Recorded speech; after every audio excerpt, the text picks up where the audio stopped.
What's going down, everybody? Welcome back to another CAD Pop Patreon Deck Tech. This week, Project Nightmare Fuel. Let's hit it right now.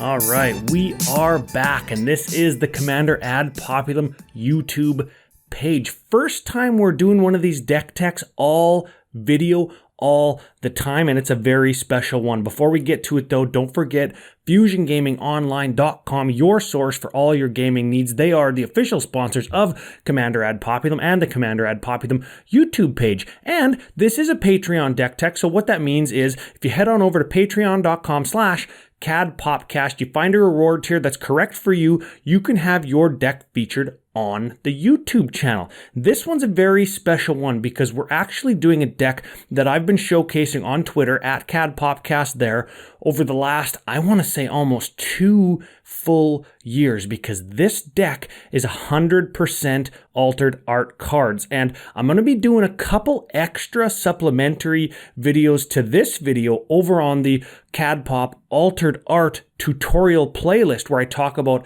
some of the execution of the cards that I've shown off today, art direction, coming up with a theme, tying a deck together, and of course, scheduling and making a project like this affordable not only for the altar artist, but also for the commissioner, because they can get crazy, they can take a long time, and I want to shed some light on how I make these kinds of projects possible for people. I think that's important if you're into altars or if you do altered art cards. So without any further ado, I want to get right to it.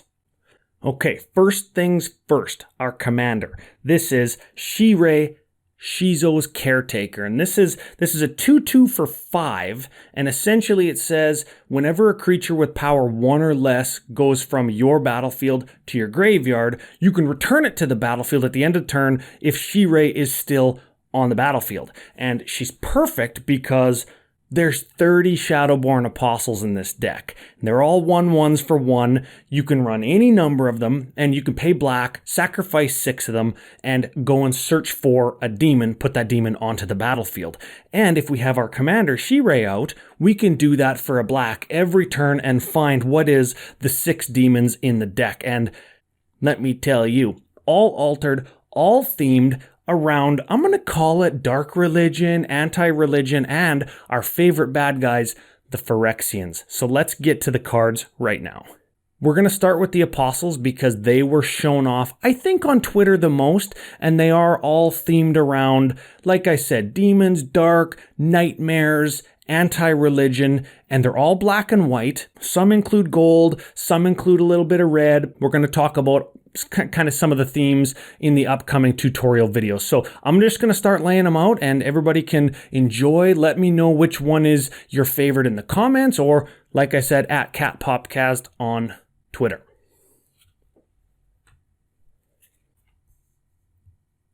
So in no particular order, we're very loosely going from darkest to lightest. I've got to rep my Commander Cookout podcast playmat as well. And you can check out my other all-altered deck on the Commander Cookout YouTube page. I'll put a link to it either up in the corner or in the show notes. So there's the first 6. I'm just going to keep overlaying them so you can see all of them as we go. And a lot of this deck, like I said, is anti-religion, and a lot of the deck is Phyrexian themed and nightmare themed, but a lot of it was based on Renaissance art and biblical art that I found either in books, or some of it is like this one is a plague doctor, somebody who was supposed to be good but wasn't really that good. Some of it is based on religious military iconography, and you see a lot of repeating motifs: the Phyrexian symbol in the eye, the Phyrexian symbol on the halo, the Phyrexian symbol on the lapels there. It's repeating. And these apostles, in my mind, for the theme of the deck, these are not very good guys. These are not good apostles. These are not Jesus's apostles or whatever, right? These are bad guys. These are guys going to find you demons. So I wanted to represent that in kind of a way that was kind of cool, kind of badass, kind of scary. And I think because there's a range of these, or a range of kind of styles, I think that there's something that everybody can appreciate, whether it's the dark religion, whether it's based on or maybe reminds you of a movie you've seen, or is some kind of religious historical thing that you have a connection with. So I tried to draw in inspiration from all of those kinds of things when I did these. This one I particularly like because it is so much more different than all of the other ones and still scary. It kind of represents drowning to me, which is a nightmare that some people do have.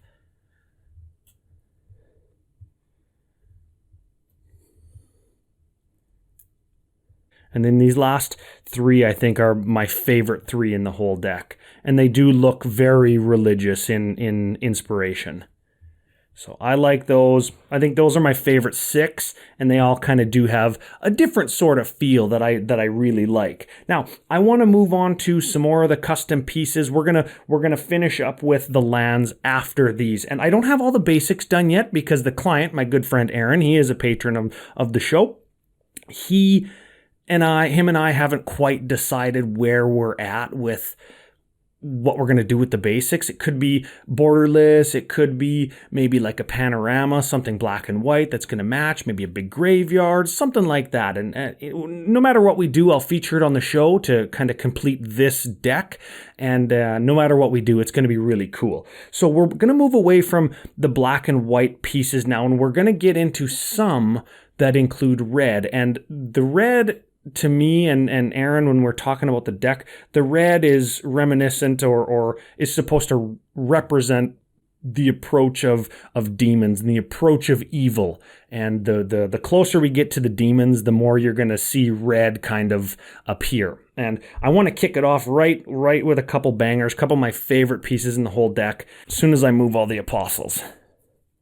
And remember, because we're sacrificing all of our apostles, we're gonna have to have a dictate to Erebos. And these are sacrificed peoples, and instead of being on spikes or pikes or crosses, they're actually on spears that have the Phyrexian symbol, that Phyrexian motif, the circle with the line through it. They're actually mounted on those. The same is true if this is ringing any bells. These are 3 what I call Phyrexian crucifixes where people have been put there. Now, any Dante Alighieri fans or Inferno fans are going to recognize this one. These are the multiple layers of Dante's Inferno or Phyrexia, because at the bottom we've actually got the Mask of Yawgmoth, and that is another of the repeating motifs that we have in the deck. And the 3 cards that I don't have, I'll show those at the end because I don't have the physical cards. They are a Dark Ritual, a Soul Ring, and a Skull Clamp. And we're going to see the motifs repeat again on those. But if we keep going, we've got Ashnod's Altar. That's going to allow us to sacrifice our apostles and get mana, maybe to cast demons if we don't have the 6 apostles. And remember, Shirei is going to get those cards back for us. We've got a Thrumming Stone, which allows us to reveal the top card of our library. And if there's matching names like Shadowborn Apostle, we can continue to do it and do it and do it and do it. And it's going to be a combo card. We've got a Phyrexian Altar. It's just like Ashnod's Altar, except it gives us colored mana. You notice the repeating theme of the altars being crucifixes, or the things that we do repeatably are going to be crucifix in nature. And now we get into some just random pieces. Again, the Dark Religion, the Scary, the Doom, the Gloom. Torment of Hailfire there. That's going to be a win con with your Ashnod's Altars and your Phyrexian Altars. We've got a Bastion of Remembrance. This is a traditional kind of borderless extension, but I changed all the banners to have that Phyrexian motif on it. And now we're getting into a couple of my favorite pieces in the whole deck. And I've got the cards in my hand here. So sorry, I'm not looking at the camera the whole time, but I'm trying to organize them and lay them out in a way that makes sense. We've got an Exsanguinate that goes alongside your Torment of Hailfire. And these Phyrexian kind of letters that I did on there are the best translation that I could get to say the different parts of a heart. And my wife does have a ton of like anatomy textbooks and stuff, and we consulted those to make this kind of the Phyrexian version of how they're going to bastardize somebody's heart when they're perfecting them. So I thought that was a cool piece. Now we've got a couple custom art pieces like this that are up close of, I think, ladies' mouths, and that's just like a really delicate, intimate, sensitive area for lots of people. They are something that is traditionally thought of as very sensual, very beautiful, and we're taking them and making them ugly. So we've got bubbling muck coming out of this mouth. We've got tendrils of agony where instead of tongues, it's like tentacles, and they're licking a Phyrexian symbol, a crucifix. Now, we've got a couple more like that to come, but I've got a couple more custom pieces. This one is a Banksy piece, and Banksy was a famous street artist that was born in I want to say London, but this is a piece of his that I found online that I really liked, and it's just the Grim Reaper sitting on a clock, and clocks and extra turn spells go hand in hand, of course, so that one just fit. I've got a custom kind of piece that I did, Secret Salvage. This is going to let us exile a non-land card from our graveyard, then search our library for any number of cards with the same name. So we just exile a Shadowborn Apostle, and then we get all of the Shadowborn Apostles into our hand. So we could just go through the motions and play all those and then tutor for our demons, or we could combo those with something like the Phyrexian Altar and the Ashnod's Altar to make a whole ton of mana to Exsanguinate or Torment a Hailfire. So cool include there. We've got a Grave Purge. This is going to allow us to stack all the creatures in our graveyard on the top of our library. Again, all of those Shadowborn Apostles. And you can see the red there. That is the approach of the demons. They are coming for you. They're coming out of the graveyard for your soul. Before we get to a couple of my favorite pieces in the whole project, I do want to just highlight a couple more kind of traditional, standard kind of alterations. This is a borderless one with some treatment on the text box. This is one that I made all black and added the mask of Yawgmoth, the bottom half of it, just that repeating motif again.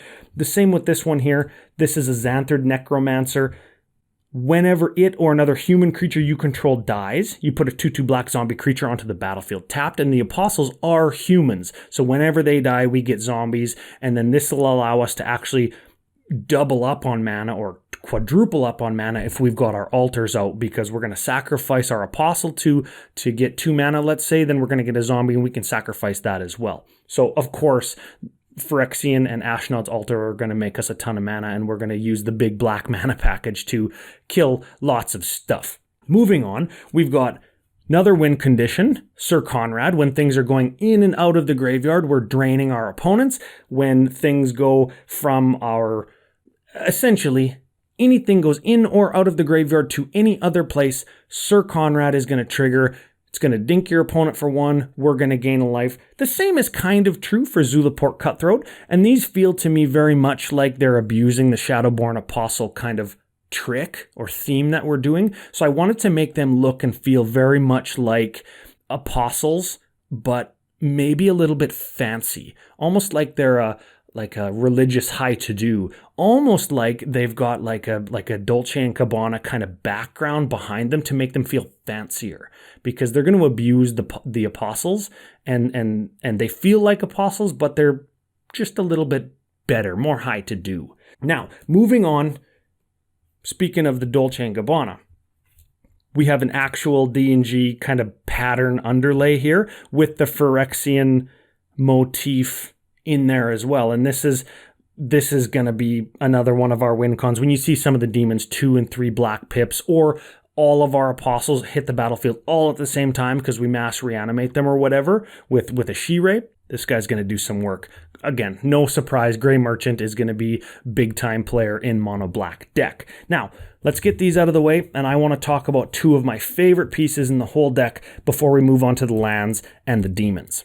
And we've got our 2 tutors. We've got a vampiric and we've got a demonic. And again, we're looking at the beauty that is the female form in art and the female face, mouth, close-up in particular. But again, those Phyrexians, they want to bastardize everything and they want to make a mockery of it while they claim that they're perfecting it. So we've got a demonic tutor And we are leaning on some religious iconography with the Phyrexian symbol right on the forehead there. And finally, the vampiric tutor. And I kind of wanted to incorporate money in some way, shape, or form in one of the pieces because it is black. They have a lust for power and for knowledge and for maybe money, maybe currency. So I thought that was a good fit. I love the piece, really high color despite only having like three colors of paint put onto the card: black, white, red. Those are the three colors that you see. Again, there is some Phyrexian language here on the money. There is a big zero there. You can imagine a line through it, and that is, again, the Phyrexian iconography. So those two pieces fit, and they are two of my favorite.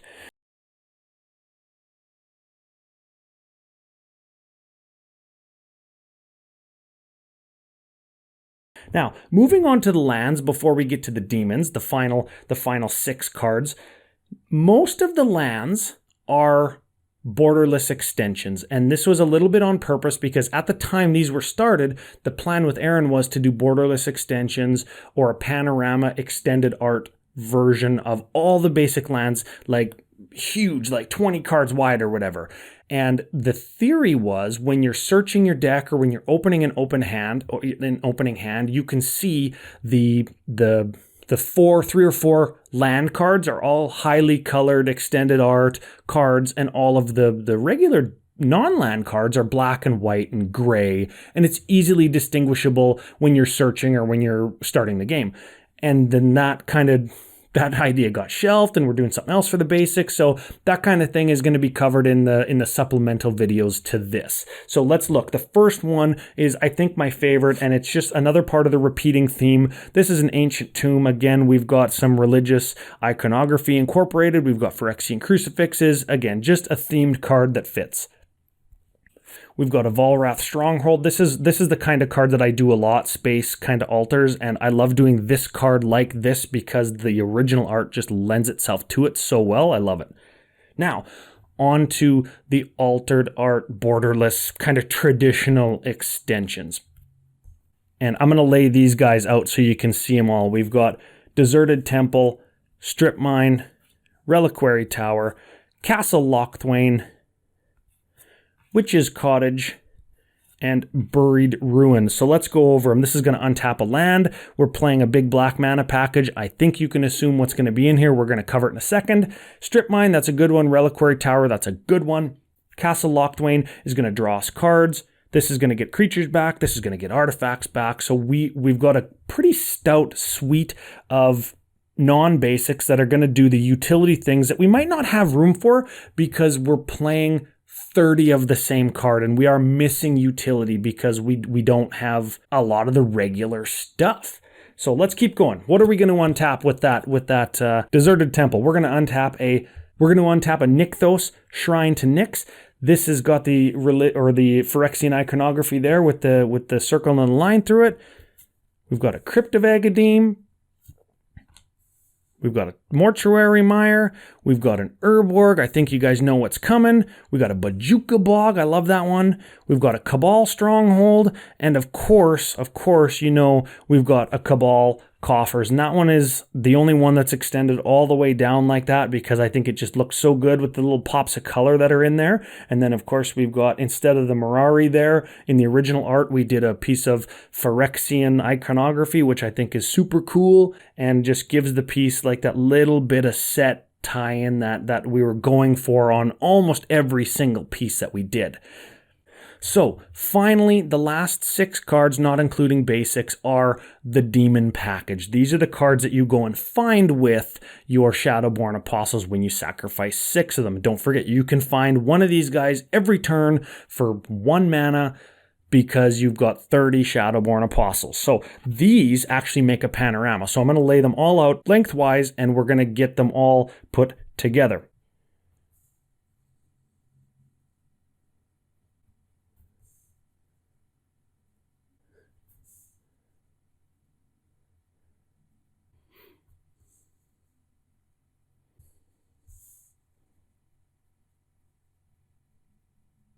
Okay, so there they are, all 6 of them. We've got an Architect or an Archfiend of Despair, Obnixilis Unshackled, Harvester of Souls, Abhorrent Overlord, Hope's Desire guy. He's brand new and I don't remember his name, but he was my suggestion for the deck, so I'm taking it. And a Razaketh Foul-Blooded. They tutor, they +1s, they sacrifice, they devotion, they draw cards. These are probably the 6 demons that I would have in this kind of deck. And the art on these guys is a little bit unique compared to the rest of the deck. They still do incorporate the Phyrexian symbols here and have red and gold incorporated. They're set in a black background, and they're very much inspired by Samuel Mills and Mark Riddick, 2 kind of punk metal artist designers from the 90s and 2000s, and they very much kind of lend themselves to the styling of the Kaldheim Secret Lair metal cards and the Kaldheim showcase cards, and that was kind of the vibe that I was trying to go for, because that's when I did these, is when those were the card du jour, or the showcase du jours. And these ones are not that. They are more based on, and I'll have links to the artist in the show notes. These are more based on the stylings of Samuel Mills and Mark Riddick, and I just love that style, and this is something that I really want to try to get into and do more like this, because they're so cool. And what's different about these as opposed to all of the Shadowborn Apostles is this is actually the original orientation that the demons were in on the actual card, and I made them white. I made the background black. I built a like sort of a background underneath them, so it wasn't just black. And the point with the demons is they're so imposing and they're so big and their wings are so big and they look slimy and the stuff's falling off of them. They look evil and menacing, but the underneath is all going at different directions. It's going sometimes up, sometimes straight at you, sometimes away. All of the pieces or all of the stuff that I built gives the eye a general kind of feeling that it's moving down towards Phyrexia, down towards the center, down towards the lowest pit where Yawgmoth is. That's where they want you to go because they're demons. So it's all kind of off put. It's at different angles. It goes towards you, away from you, a little bit like an Escher piece, if you're familiar with the never-ending waterfall or the staircases that go all different ways. That's kind of what I was looking at or thinking about when I did these, but I did them in the style of this kind of this black and white heavy metal Mark Riddick, Samuel Mills style. So I hope everybody liked it. I hope that Aaron loves it when he gets it. I hope that everybody who's watching this can like, share, subscribe to the channel, because I'm going to do some more videos on this deck and some of the process that it takes to make a deck like this. And it was a ton of fun, lots of learning. I'm still learning every time I do a new piece for a project deck, whether it's this one or otherwise. If you want to have your deck featured, or if you want to get a deck project started, at CADPopcast on Twitter, patreon.com/CADPopcast. You can find Commander at Populum on Facebook or CADPopcast@gmail.com. Final big thanks goes to FusionGamingOnline.com, your source for all of your Shadowborn Apostles, your Decktech needs. A lot of these cards did come from Fusion. Great store to support, and if you do so at checkout, you let them know that Ryan from Commander at Populum sent you. It helps the show out a ton. With that, everybody, I will see you on CAD Pop proper next Wednesday.